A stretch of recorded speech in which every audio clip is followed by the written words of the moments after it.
El auto que no debía ser remolcado. En 11 años, manejando grúas nocturnas, he recogido coches quemados, destrozados y abandonados en lugares donde nadie debería estar a las 3 de la madrugada. Pero hay una regla no escrita entre los conductores de grúa. Si un coche aparece solo en medio de una carretera vacía y nadie sabe de dónde salió, lo mejor es no tocarlo. Yo rompí esa regla una noche, y desde entonces hay un sedán en el depósito que nadie ha venido a reclamar, aunque sé perfectamente que alguien sigue dentro. Era un martes o un miércoles. Los turnos nocturnos acaban mezclándose. Todos se parecen, todos huelen igual, a café frío y a asfalto mojado. Me llegó el reporte cerca de la 1:30 de la madrugada. Vehículo abandonado en el kilómetro 47 de la carretera vieja del norte, sin ocupantes reportados, sin señales de accidente. Dice, solo un coche parado en el arcén, según decía el parte, en posición extraña. No pregunté qué significaba, posición extraña. Debí haberlo hecho. Salí sin apurarme. Ese tramo lo conozco bien, o creía conocerlo. Es una carretera que ya casi nadie usa desde que abrieron la autopista nueva. Recta larga, sin farolas, sin casas cerca. De noche parece que el mundo termina justo donde llegan los faros de la grúa. El tipo de sitio donde uno agradece tener la radio encendida aunque solo sea para escuchar estática. Llegué al kilómetro 47 y lo vi enseguida. Un sedán oscuro, negro o azul marino, difícil saberlo con esa luz, aparcado en el arcén derecho, pero ladeado, como si el conductor hubiera perdido el control, a baja velocidad, y simplemente parado, sin impacto visible, sin marcas en el asfalto, las 4 ruedas en el suelo, los cristales intactos. Bajé de la grúa y me acerqué despacio. El primer detalle que noté fue el silencio. Y mira que las carreteras solitarias de madrugada son silenciosas, pero esto era distinto. Era el silencio de cuando algo ha pasado hace poco, y el aire todavía no se ha normalizado. No sé cómo explicarlo mejor que eso. Me asomé al cristal del conductor con la linterna. Vacío. Asiento trasero. Vacío. Maletero. Cerrado. Intenté la manija. Cerrado con llave. Rodeé el coche entero. Una vez. 2 veces. 2 veces, 2 veces. No había nadie. No había rastro de nadie. Ni una chaqueta olvidada. Ni un teléfono en el salpicadero. Ni una bolsa. Como si el coche hubiera aparecido ahí solo. Posición extraña, había dicho el parte. Ahora lo entendía, pero, bueno, no era mi problema averiguar cómo había llegado hasta ahí. Mi trabajo era engancharlo y llevarlo al depósito. Eso hice. Maniobré la grúa. Coloqué los brazos, enganché el eje delantero. Todo normal, todo rutinario. El coche quedó elevado por delante, las ruedas traseras apoyadas en el asfalto, listo para el remolque. Subí a la cabina, metí primera, empecé a avanzar, y ahí fue cuando se encendieron las luces del sedán. De golpe, las 2, delanteras y traseras, luz de posición, luz de freno, todo a la vez, como si alguien hubiera girado la llave de contacto desde dentro. Paré la grúa, me quedé quieto unos segundos, con el motor al ralentí, mirando por el retrovisor lateral. Las luces seguían encendidas. Parpadearon una vez, solo una. Pensé, fallo eléctrico, pasa. Los coches viejos tienen cortocircuitos, la batería hace cosas raras. El movimiento del remolque puede activar contactos sueltos. Me lo dije 3 veces seguidas, hasta que casi me lo creí. Volví a arrancar. Llevaba quizás 200 metros cuando miré al retrovisor central de la cabina, el que me da visión al frente, no al lateral. Lo miré por costumbre, sin intención, de la misma forma en que uno mira sin ver, y entonces lo vi. En el asiento trasero del sedán, iluminado por sus propias luces interiores que juro que estaban apagadas cuando revisé el coche, había una figura, sentada, quieta, con la cabeza ligeramente inclinada hacia el cristal trasero, como si estuviera mirando la carretera que íbamos dejando atrás. Paré en seco. El corazón se me fue a la garganta de golpe, de esa forma que no puedes controlar, que no tiene nada que ver con el miedo que uno decide sentir, sino con el miedo que el cuerpo siente solo, antes de que el cerebro procese nada. Me quedé paralizado con el pie en el freno durante, no sé, 10 segundos. 20. El tiempo se hace raro en esos momentos. Respiré. Volví a mirar. La figura seguía ahí. No se movía. No miraba hacia mí. Solo estaba sentada, con esa quietud que no es la quietud de alguien dormido, ni la de alguien tranquilo. Es otra cosa. Es la quietud de algo que no necesita moverse porque ya está donde quiere estar. Me dije que tenía que haber entrado mientras yo maniobraba con la grúa, que en algún momento, en algún descuido mío, alguien había abierto el coche y se había metido dentro, que era un vagabundo, un borracho, alguien que buscaba refugio. Me lo dije con mucha convicción porque necesitaba creerlo, pero el coche estaba cerrado con llave. Yo mismo lo había comprobado. Bajé de la grúa. No sé por qué lo hice. Hay decisiones que uno toma en esos momentos que no tienen ninguna lógica y que después no puede explicar. Supongo que una parte de mí necesitaba confirmación. Necesitaba acercarme al cristal, apuntar con la linterna y ver que era una persona normal, un abrigo olvidado, un efecto de la luz. Cualquier cosa que tuviera sentido. Me acerqué por el lado izquierdo, despacio, con la linterna apagada todavía. Las luces del coche seguían encendidas. Desde fuera, podía ver el interior iluminado, con esa luz anaranjada tenue del techo. La figura seguía ahí. La encendí. Era... no sé cómo describirlo sin que suene a exageración, pero lo que vi no era del todo una persona. Tenía la forma de una persona, la silueta, la postura, pero había algo en la proporción que no cerraba. Los hombros demasiado altos, la cabeza demasiado inclinada, en un ángulo que un cuello humano no sostiene cómodamente. Y las manos apoyadas sobre los muslos, con los dedos demasiado quietos, demasiado extendidos, como si alguien hubiera puesto una figura de cera en ese asiento y le hubiera dado instrucciones de no moverse. Golpeé el cristal. Una vez, con los nudillos. Nada. Lo volví a golpear, más fuerte, y entonces la cabeza giró. Despacio, muy despacio, hacia mí. No voy a describir lo que vi cuando me miró, porque hay cosas que el cerebro registra, y luego, por algún mecanismo que agradezco, no deja recuperar con nitidez. Solo sé que di 3 pasos hacia atrás sin decidirlo, que me caí con el cuarto, que me levanté sin sentir el golpe, y que estuve corriendo hacia la cabina de la grúa durante lo que me pareció demasiado tiempo para la distancia que había. Arranqué, sin enganchar el seguro de remolque correctamente, sin mirar atrás, sin pensar en el protocolo, ni en el depósito, ni en el parte que tendría que rellenar después. Aceleré y no reduje la velocidad hasta que las luces del pueblo aparecieron en el horizonte. Ahí fue cuando paré, con las manos temblando sobre el volante, y miré por el retrovisor. El sedán seguía enganchado. Las luces, apagadas. El asiento trasero, vacío, como si nunca hubiera habido nadie.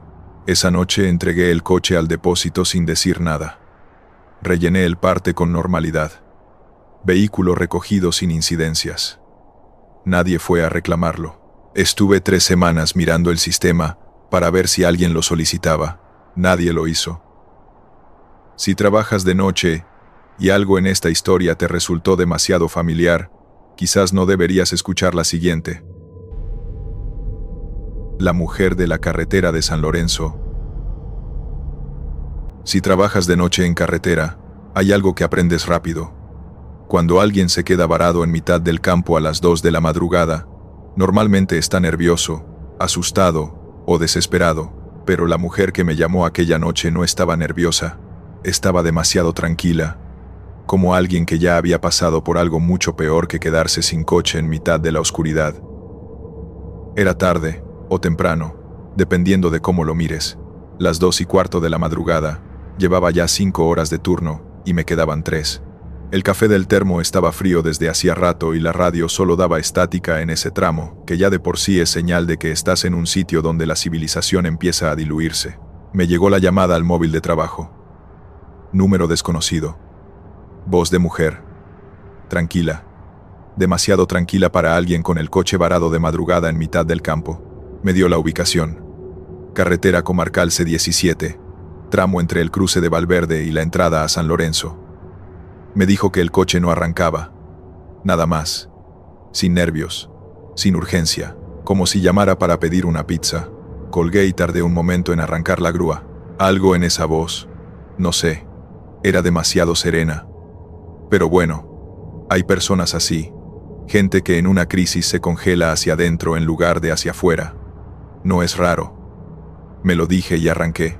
El tramo tardé unos 20 minutos en encontrarlo. Las 17 de noche es de esas carreteras que parecen más largas que de día, como si los kilómetros se estiraran cuando no hay luz natural. A ambos lados. Campo. Nada más. Algún árbol de vez en cuando recortado contra el cielo. El tipo de paisaje que de día es bonito, y de noche es otra cosa completamente. La vi desde lejos. Estaba de pie junto al coche, un utilitario blanco aparcado en el arcén, con los brazos cruzados y mirando hacia la dirección de donde yo venía, como si supiera exactamente cuándo iba a aparecer. Llevaba ropa oscura. No noté más detalles porque la luz de los faros a esa distancia aplana todo. Paré la grúa delante del coche y bajé. Se acercó despacio. 30 y pocos años, quizás. Cara tranquila. Demasiado tranquila. Eso ya lo había percibido por teléfono, y en persona se confirmaba. No estaba asustada. No estaba aliviada de verme llegar. Estaba simplemente presente, como alguien que lleva esperando un tiempo razonable y ya ha pasado por todas las emociones posibles y ha llegado a un punto de calma absoluta al otro lado. Me dijo que el coche no arrancaba desde hacía un rato, que necesitaba que lo llevara al taller del pueblo, San Lorenzo, que estaba a 12 kilómetros. Le pregunté si quería que llamara a alguien para que la recogiera mientras yo me encargaba del vehículo. Me dijo que no, que prefería ir con el coche. Normal. Pasa. La gente no quiere dejar su coche solo de madrugada, especialmente en carreteras sin iluminación. La invité a subir a la cabina mientras yo enganchaba el utilitario. Subió, sin decir nada. Se sentó en el asiento del pasajero y miró hacia el frente. Tardé unos 10 minutos en enganchar el coche. Durante ese tiempo, cada vez que pasaba por el lado de la cabina podía verla a través del cristal. Sentada, quieta, sin el móvil en la mano, lo cual ya es raro de por sí, sin moverse, sin mirar a los lados, solo mirando al frente, hacia la oscuridad de la carretera. Subí a la cabina y arrancamos. Intenté hacer conversación, por cortesía, y también, lo reconozco, porque el silencio de esa mujer me incomodaba de una forma que no sabía bien cómo nombrar. Le pregunté si vivía en San Lorenzo. No respondió. Le pregunté si el coche había dado señales antes de pararse. Nada. Miraba por la ventana lateral con esa expresión plana, sin tensión pero sin nada más tampoco. Pensé que estaría en shock, o que simplemente era de esas personas que no hablan con desconocidos. Lo dejé estar, pero entonces, a mitad del trayecto, noté algo: el frío. La calefacción de la grúa estaba encendida. La tengo siempre encendida en los turnos de madrugada porque las cabinas metálicas retienen el frío de una forma brutal, pero de repente, sin que yo tocara nada, la temperatura de la cabina bajó. No de golpe, progresivamente, en el espacio de tal vez 2 minutos, hasta que pude ver mi propio aliento. Miré el termómetro del salpicadero. Marcaba lo mismo que siempre. Miré a la mujer, seguía mirando por la ventana. Pero ahí fue cuando me fijé en algo que no había notado antes, y no sé cómo no lo noté antes. Y eso, en sí mismo ya es perturbador. No tenía reflejo en el cristal.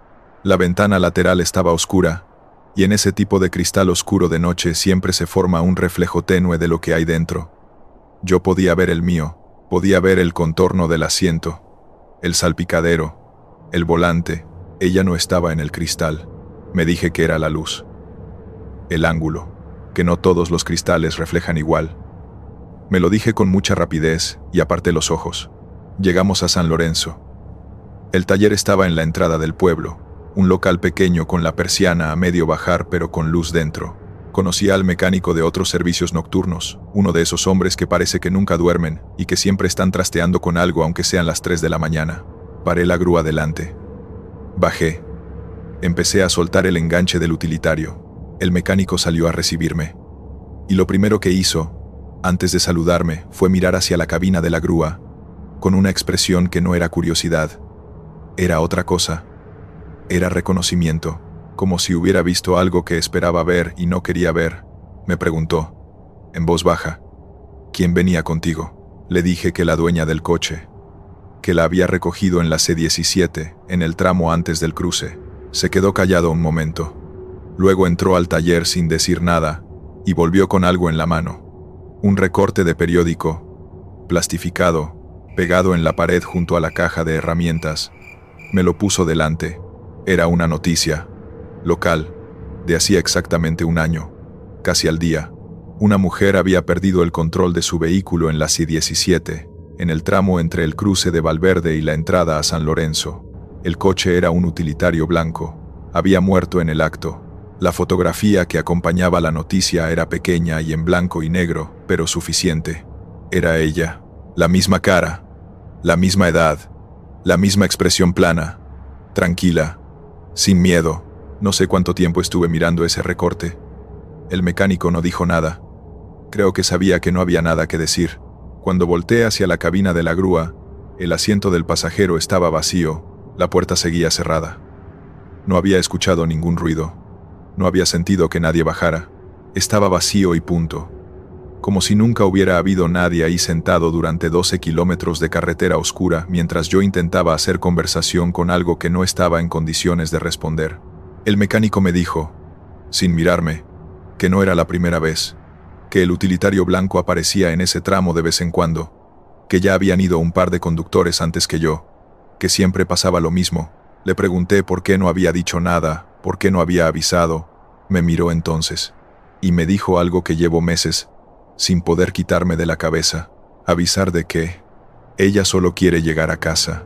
Esa noche tardé 2 horas en volver al depósito, no porque me perdiera, sino porque tomé la autopista nueva, la larga, la que no pasa por San Lorenzo ni por la C-17, ni por ningún tramo de carretera comarcal a oscuras. Aunque me costara el doble de tiempo y el doble de gasolina, el utilitario blanco quedó en el taller. No sé qué hizo el mecánico con él. No pregunté, pero hay algo que sigo pensando, y no consigo dejarlo de pensar. Durante esos 12 kilómetros, mientras yo miraba al frente y ella miraba por la ventana, ¿qué estaba viendo? ¿Qué se ve desde ese lado del cristal cuando ya no estás del lado en que se puede ver el reflejo? No tengo respuesta, y creo que es mejor así. Pero si alguna vez trabajas de noche en carretera y recoges a alguien que está demasiado tranquilo para la situación, que no habla, que no mira el móvil, que hace que la cabina se enfríe sin razón aparente, fíjate en el cristal, fíjate si tiene reflejo. La siguiente historia ocurre en una carretera que aparece en los registros del depósito. Una y otra vez. Siempre el mismo punto, nunca el mismo coche, y ninguno de los propietarios volvió a reclamarlos. La carretera, donde nadie reclama los autos. Hay algo que nadie te dice cuando empiezas a trabajar con grúas nocturnas. Algunos coches aparecen en lugares donde nadie recuerda haberlos dejado. Durante 4 meses, he recogido vehículos en el mismo punto exacto de la carretera RM7, siempre a las 3 de la madrugada, siempre en el kilómetro 23. Y lo más extraño de todo es que ninguno de sus dueños ha vuelto jamás a buscarlos. Empecé a notarlo hace cosa de 4 meses. Al principio no le di importancia porque en este trabajo los patrones raros tienen siempre una explicación mundana si los miras con suficiente distancia. Coches abandonados en carreteras rurales, normal. Propietarios que no los reclaman durante días, también pasa. Gente que deja el coche tirado porque no puede pagar el remolque, porque se lo han quitado, porque tienen problemas que van más allá del mecánico. Pasa más de lo que la gente cree, pero esto era distinto. Y tardé unas semanas en entender por qué. El primer aviso llegó un jueves. Vehículo abandonado en la carretera rural RM7, kilómetro 23. Un Renault gris, sin matrícula visible, cerrado con llave, sin señales de accidente. Lo recogí, lo llevé al depósito, rellené el parte. Nadie lo reclamó. Después de 30 días en el sistema, pasó al proceso de abandono legal, normal. 2 semanas después, otro aviso. Misma carretera. Kilómetro 23. Esta vez un Ford azul. Mismo estado. Cerrado. Intacto. sin ocupantes, sin señales de impacto. Lo recogí. Nadie lo reclamó. A la tercera vez, lo anoté. Saqué el cuaderno que llevo en la guantera, donde apunto cosas que no van en el parte oficial, y escribí la fecha, la matrícula y el modelo. Porque, a la tercera vez, uno deja de pensar en coincidencias y empieza a pensar en patrones. Y este patrón tenía una forma muy concreta. Siempre el kilómetro 23 de la RM7. Siempre de madrugada. Siempre vehículos distintos. Siempre nadie que los reclamara después. Hablé con mi coordinador. Le mencioné la cosa del kilómetro 23. Me dijo que sí, que él también lo había notado, que lo habían comentado en la empresa, que probablemente era un punto de la carretera donde la señal de móvil se cortaba y la gente se quedaba tirada sin poder llamar a nadie, y que al final abandonaban el coche y pedían que alguien los recogiera. Le dije que eso no explicaba por qué nadie volvía a reclamarlos. Se encogió de hombros. Seguía anotando. En 4 meses, fui al kilómetro 23 de la RM7 exactamente 7 veces. 7 coches distintos.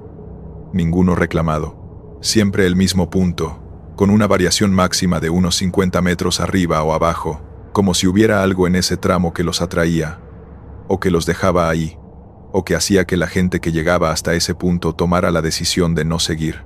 La RM7 en ese tramo es recta. No hay curvas peligrosas, no hay desniveles, no hay cruce conflictivo.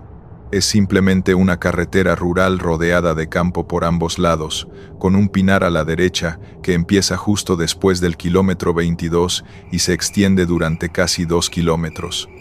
De día es un tramo anodino, de noche el pinar lo convierte en un túnel de oscuridad que los faros no terminan de penetrar del todo. Hay algo en ese pinar, no sé qué, pero hay algo. La noche que decidí quedarme a esperar fue un martes de finales de octubre. Había ido antes a recoger otro coche en la zona, uno completamente distinto y en otra carretera, y cuando terminé el servicio, en lugar de volver al depósito puse rumbo a la RM7. No se lo dije a nadie, no lo apunté en el registro. Aparqué la grúa en el arcén izquierdo, pasado el kilómetro 22, con los faros apagados y el motor al ralentí para no quedarme sin batería. Eran las 2:40 de la madrugada. Saqué el termo, encendí la radio bajito y esperé. Durante la primera hora no pasó nada, ni un coche, ni un ruido que no fuera el viento entre los pinos y el sonido de mi propia respiración. El tipo de silencio que a las 3 de la madrugada, en una carretera rural sin farolas, deja de ser tranquilo y empieza a ser otra cosa. Empecé a pensar que era una pérdida de tiempo, que era una paranoia, que llevaba demasiadas noches sin dormir bien, y que el cerebro con pocas horas de sueño construye patrones donde no los hay.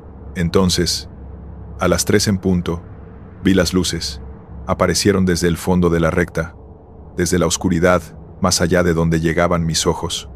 2 puntos de luz blancos, bajos, moviéndose hacia mí a velocidad moderada. Un coche. Venía desde el fondo de la RM7, desde la dirección opuesta al pueblo, desde el lado donde la carretera se interna más en el campo, y donde, según el mapa que tengo en la cabeza, no hay nada. No hay cruce, no hay edificio, no hay acceso a ningún sitio habitado en al menos 12 kilómetros. Me incorporé en el asiento. El coche avanzó durante unos 300 metros más, despacio, con esa cadencia regular de alguien que no tiene prisa o de algo que no conoce la prisa. Y entonces, exactamente a la altura del kilómetro 23, se detuvo. Se quedó parado en el arcén derecho. Motor encendido, luces encendidas. Quieto. Esperé. 1, 2, 3 minutos. No se abrió ninguna puerta. No bajó nadie. Las luces siguieron encendidas durante unos 5 minutos más. Y después, de golpe, se apagaron. Todas. Luces y motor a la vez, en el mismo instante, como cuando alguien saca la llave del contacto. Silencio total. Me quedé donde estaba durante lo que me parecieron 10 minutos, pero probablemente fueron 2. Luego arranqué la grúa, encendí los faros y avancé despacio hasta el kilómetro 23. El coche estaba ahí. Un Peugeot plateado, cerrado con llave, sin señales de impacto, en perfectas condiciones. Y dentro, absolutamente nadie. Ahí fue cuando sentí el frío en la nuca. Ese frío específico que no es temperatura, que es otra cosa, que es el cuerpo reconociendo algo que la cabeza todavía no quiere procesar, porque yo había visto llegar ese coche. Lo había visto moverse. Las luces estaban encendidas, lo que significa que había contacto, lo que significa que había alguien al volante, o al menos una llave girada, pero no había nadie. Rodeé el coche con la linterna. Una vez, 2 veces. Miré debajo, miré el maletero, cerrado, miré el interior por cada cristal, con la linterna pegada al vidrio, para eliminar el reflejo. 4 asientos vacíos. Nada en el suelo. Nada en el salpicadero. Nada. Entonces miré hacia el pinar, y lo peor fue que noté, en ese momento, que el pinar estaba demasiado quieto. No había viento. No había el sonido de ningún animal. Era como si todo lo que habitaba ese pinar hubiera tomado la decisión simultánea de no moverse y no hacer ruido. Como si estuvieran esperando algo, o como si ya hubieran visto suficiente, y hubieran decidido que era mejor quedarse quietos. No sé cuánto tiempo estuve mirando hacia esos árboles. Sé que en algún punto dejé de mirar porque algo en mí tomó la decisión de que no quería saber qué había dentro del pinar esa noche, que había cosas para las que uno no está equipado, y que la curiosidad tiene un límite natural que el instinto de supervivencia pone antes de que la mente consciente tenga tiempo de opinar. Enganché el Peugeot, lo llevé al depósito, rellené el parte con normalidad, nadie lo reclamó. Lleva 3 meses en el depósito, número 8, en mi cuaderno, y seguí yendo a la RM7, cuando me tocaba un servicio en esa zona, porque el trabajo es el trabajo, y los avises siguen llegando, y el kilómetro 23 sigue apareciendo en el sistema con una regularidad que ya no intento explicar, pero desde esa noche no he vuelto a quedarme a esperar, porque hay una cosa que no conté antes, una cosa que noté cuando estaba enganchando el Peugeot esa noche, agachado junto a la rueda delantera, con la linterna en la boca y las manos en el gancho. Noté que el capó estaba caliente. El motor llevaba apagado al menos 15 minutos para entonces, y el capó estaba caliente como si acabara de parar después de un viaje largo, lo cual tiene sentido si el coche venía de algún sitio, pero yo lo vi aparecer desde el fondo de la carretera, desde el lado donde no hay nada en 12 kilómetros. ¿De dónde venía? Esa pregunta lleva 3 meses en mi cabeza, y no tiene respuesta. O si la tiene, y es una respuesta a la que no quiero llegar. Eran las 3 de la madrugada, siempre las 3, siempre el kilómetro 23, siempre un coche distinto, siempre nadie al volante, siempre nadie que lo reclame después. 8 coches en 4 meses. 8 vehículos en un depósito que nadie visita.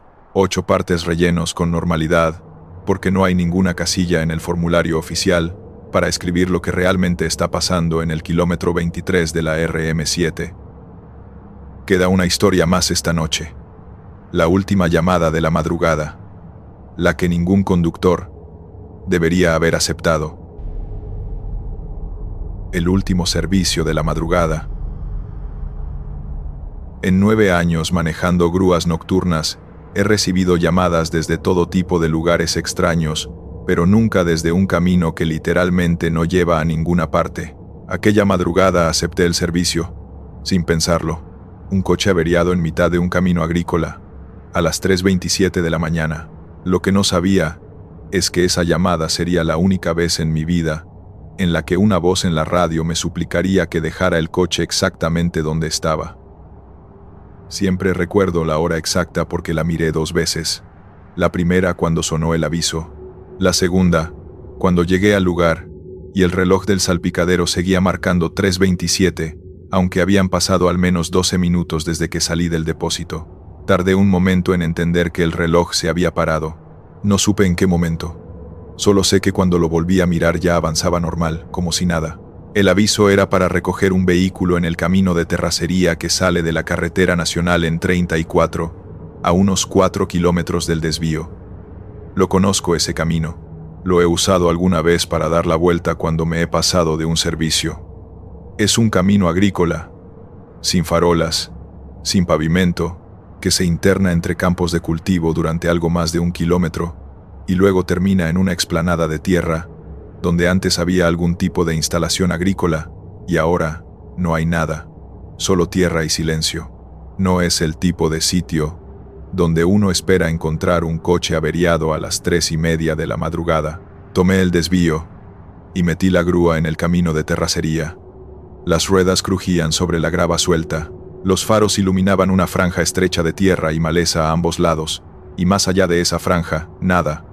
Oscuridad completa.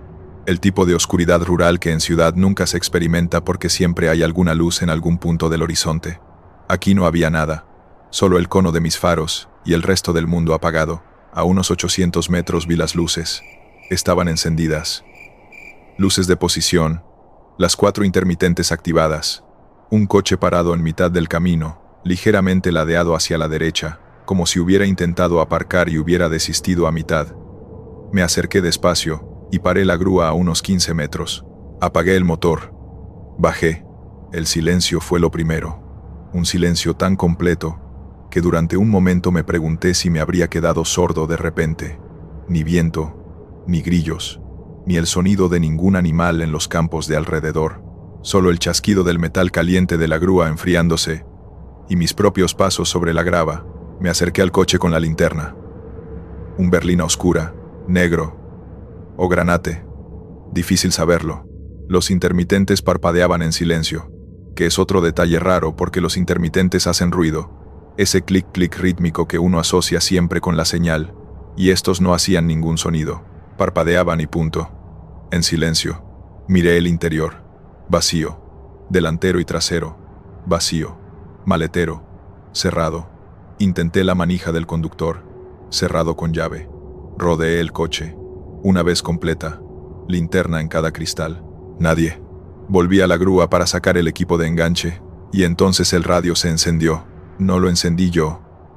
Llevaba apagado desde que salí del depósito porque en ese turno prefería el silencio, y lo había apagado manualmente antes de salir, pero se encendió solo, con un chasquido estático primero, y luego una voz, distorsionada, irregular, como cuando una señal de radio se corta y se recupera entre interferencias. Pero no era música, ni locutor, ni programa de ningún tipo. Era una voz que repetía algo, despacio, con pausas entre cada repetición, como si estuviera leyendo o como si le costara formar las palabras. No lo lleves. Déjalo aquí. Me quedé quieto. No lo lleves. Déjalo aquí. Lo primero que hice, y lo hice rápido, fue decirme que era interferencia, que en zonas rurales las radios captan frecuencias extrañas, emisoras de otros países, comunicaciones de radioaficionados, señales que rebotan de formas que no tienen explicación técnica sencilla, pero que la tienen. Me lo dije con convicción. Estiré el brazo y apagué el radio. Silencio. Respiré. Salí de la cabina con el equipo. Empecé a preparar el enganche. Trabajo mecánico, rutinario, algo que hago con los ojos cerrados y que en ese momento agradecí porque me daba algo en que concentrarme, que no fuera el radio apagado, ni el silencio demasiado completo, ni los intermitentes que parpadeaban sin hacer ruido. Tardé unos 8 minutos en preparar el enganche. Durante esos 8 minutos no pasó nada. El coche estaba quieto. Los intermitentes seguían parpadeando. No se abrió ninguna puerta. No crujió ningún arbusto. No se escuchó ningún paso sobre la grava. Cuando terminé, antes de subir a la cabina, hice lo que siempre hago. Una última comprobación visual del vehículo. Rodeo el coche una vez más. Reviso el enganche. Confirmo que todo está bien sujeto. Es protocolo. Es hábito. 9 años haciendo lo mismo antes de cada remolque. Me acerqué al lateral del pasajero. Y la vi. Una mano. Apoyada contra el cristal desde dentro. La palma plana contra el vidrio. Los dedos extendidos. En la posición exacta en que uno apoya la mano cuando quiere llamar la atención de alguien al otro lado. Pero no estaba golpeando. No se movía. Estaba simplemente apoyada, quieta, como si llevara ahí un tiempo. Me alejé 2 pasos sin decidirlo, porque yo había mirado ese cristal. Había apuntado la linterna directamente contra ese vidrio hacía menos de 10 minutos. No había nadie. El asiento estaba vacío. Lo había visto con mis propios ojos, y con la linterna pegada al cristal, para eliminar cualquier duda de reflejo o sombra. Y ahora había una mano. Me quedé paralizado durante un momento que no sé cuantificar. El cerebro en esos instantes hace cosas raras. procesa y no procesa al mismo tiempo. Una parte tuya analiza con una frialdad extraña mientras otra parte ya está tomando decisiones de supervivencia sin consultarte. La parte fría pensó: la mano no se mueve, lo que significa que no hay movimiento inmediato, lo que significa que tengo tiempo. La parte de supervivencia ya estaba calculando la distancia a la cabina de la grúa. Entonces el radio volvió a encenderse. Desde dentro de la cabina, con la puerta cerrada, a 15 metros de distancia, pude escucharlo. La misma voz, la misma cadencia, más lenta esta vez, si es que era posible más lenta todavía. No lo lleves. Y la mano, en ese momento, se movió, no para golpear, no hacia arriba ni hacia abajo, solo presionó, un poco más fuerte contra el cristal, como si alguien que hubiera estado apoyado con el peso muerto de un brazo inconsciente, de repente aplicara intención a ese gesto. La palma se aplanó más contra el vidrio. Los dedos se separaron ligeramente. Ese fue el momento en que corrí. No lo llames cobardía porque no lo fue. Fue la decisión más sensata que he tomado en 9 años de trabajo nocturno. Subí a la cabina, eché el seguro, arranqué el motor y salí de ese camino de terracería a una velocidad que la superficie no recomendaba y que a mí no me importó en absoluto. El coche iba enganchado, sí. Lo llevé así hasta la Nacional, y fue solo cuando llegué al asfalto iluminado y con tráfico, aunque fueran las 4 de la madrugada y el tráfico fueran 3 camiones de reparto, que paré y respiré. Miré por el retrovisor. El berlina oscuro colgaba del enganche, las 4 intermitentes todavía parpadeando en silencio. El cristal del pasajero, desde esa distancia, y con la luz de las farolas de la Nacional, estaba completamente limpio, sin mano, sin marca, sin nada. Llevé el coche al depósito. Rellené el parte. Servicio completado. Sin incidencias. Pero hay algo que no puse en el parte y que no he contado hasta ahora. Cuando llegué al depósito y aparqué la grúa, antes de bajar, miré una última vez por el retrovisor central. Por costumbre, por ese hábito de 9 años que hace que siempre compruebes lo que hay detrás antes de bajarte. El berlina estaba ahí, colgado del enganche, quieto, pero el radio de la grúa, que yo había apagado 2 veces esa noche y que en ese momento estaba físicamente apagado, con el botón en la posición de apagado y sin ningún piloto encendido, emitió un sonido, no la voz. Esta vez no, solo estática. 3 segundos de estática, y luego nada, como si algo hubiera querido confirmar que había llegado donde quería llegar. Nadie fue a recoger ese coche. Lleva semanas en el depósito. He pasado por delante varias veces, porque el depósito es pequeño, y los coches están todos a la vista. Y cada vez que paso por delante de ese berlina, miro el cristal del pasajero, por razones que no sabría explicar del todo racionalmente. Siempre está limpio, pero hay una noche, hace cosa de 2 semanas, en que pasé por delante a primera hora de mi turno, con la luz del depósito encendida y visibilidad perfecta, y me pareció ver algo en ese cristal, muy tenue, como la marca residual de una mano que alguien hubiera intentado limpiar sin terminar de conseguirlo. No me acerqué a comprobarlo, y no voy a hacerlo, porque hay preguntas a las que es mejor no encontrarles respuesta, y hay coches que es mejor dejar donde están, aunque estén en tu depósito, aunque los veas cada noche al empezar el turno, aunque algo en ti quiera acercarse y mirar ese cristal de cerca. Gracias por escuchar los relatos de hoy. Suscríbete, dale me gusta y comenta si te gustaron. Hasta pronto.